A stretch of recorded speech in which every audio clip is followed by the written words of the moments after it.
Hey guys, welcome back to the channel. In our previous video we solved this problem, LeetCode 242, valid anagrams. We solved it using this solution here, a caching system using a dictionary, a hash table called memo. Okay, today I want to solve the exact same problem using a different method, but back to our previous solution when it had this performance, so keep note of this performance.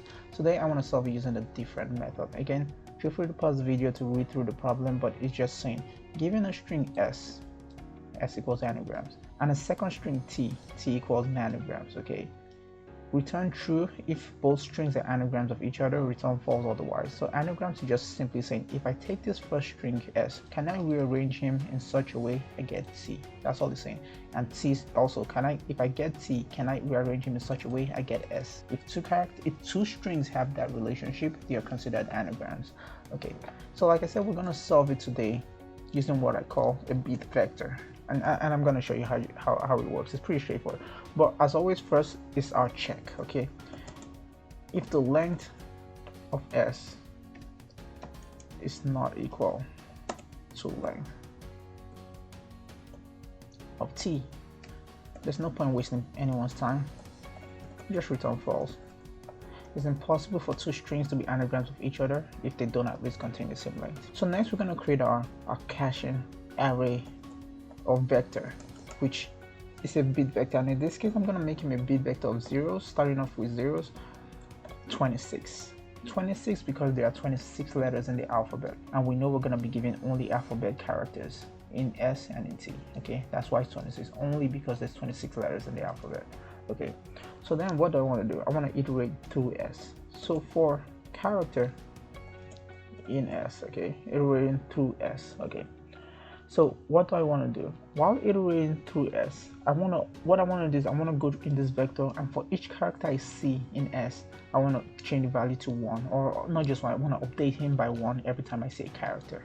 So here's how we do it. So I'll say memo, which is the bit vector we just created, of ord. Ord is a function that just gives us the ASCII of whatever character we pass into it. So I'm going to pass character. So whatever character you see, give me the ASCII value, ord, but subtract him from the ASCII of a.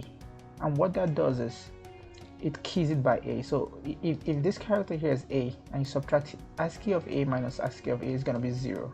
So the index of a in this 26-bit vector is going to be the 0 index. If this character were b, ASCII of b minus ASCII of a is 1. So the 1's index in this memo vector or list is b. Again, if this character were c, ASCII of c minus ASCII of a is 2, and on and on and on. Okay, it goes on like that, just to index. So this gives us the index of whatever character we get in this vector. Okay, so once we have this vector, so once we have this position, okay, we want to increment him by 1. Okay, so that's simple. Okay, for s, we do a similar thing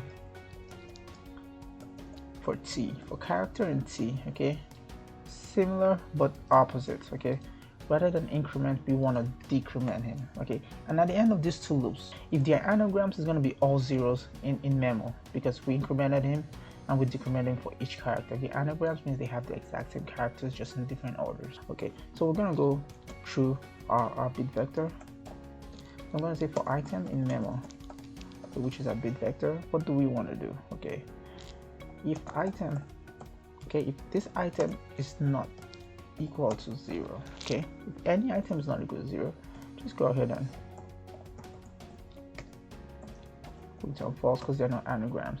However, if you go through this for loop completely and you don't return false, meaning there are all zeros in him, just return true. Okay, let's go. I didn't spell true. Okay, true. Okay, so let's go ahead and see our previous summation using a memoized dictionary is 69, I'm sorry, and 92. Okay, let's submit this and see how this does. Oh, okay, so this is not as good as using a dictionary, but however, this is one solution. And as always, let's take it one step further. Let's visualize our code. Okay, this is the exact same implementation on LeetCode. I just copied it here so we can visualize what's going on.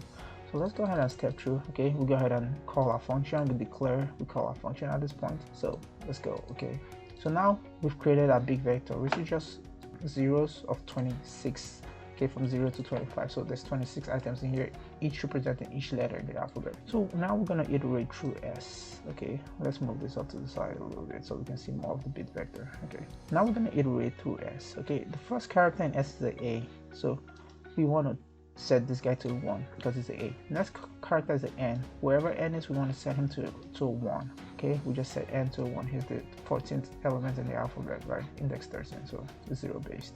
Okay, we want to do it for A again because A is the next guy we're going to meet. So character is now A. We're on this index right here. So since he's an A, we want to increment this guy one more time. So he should change to 2. Bam, he changes to 2. We want to do it for G, R. So I'm just going to skip right through it. Okay, so now we're at A again. A should change to 3 because we're on this guy. Okay, A. Then next is M. Okay, and M. So we're done with this S now. So next we're gonna iterate through T. Okay, and as we go through T, we're gonna decrement. Okay, so first is N. I think N might be this guy. Okay, so let's go through T. Okay, now we're at T. Character is N. So N is the 12th, I believe, or 13th maybe. I think 12. He should be decremented by 1. So let's see it's happened. Okay, it's 13th, I guess. So he went down to 0. Okay, so again we're gonna do it all. Okay, so now we're gonna do it all till we're done with T. So at this point we're done with T. And look at the bit vector, it's all zeros like we expected. So let's go ahead and just finish it all the way to the end. So right now we're iterating through all 26 items in this bit vector just to make sure it's all 0. So I'm just gonna speed right on through it. But in the end, once we're at the last element, we're just gonna return true. Bam, we return true. So that's it for the video, guys. I hope it was helpful, and I'll see you guys in the next one.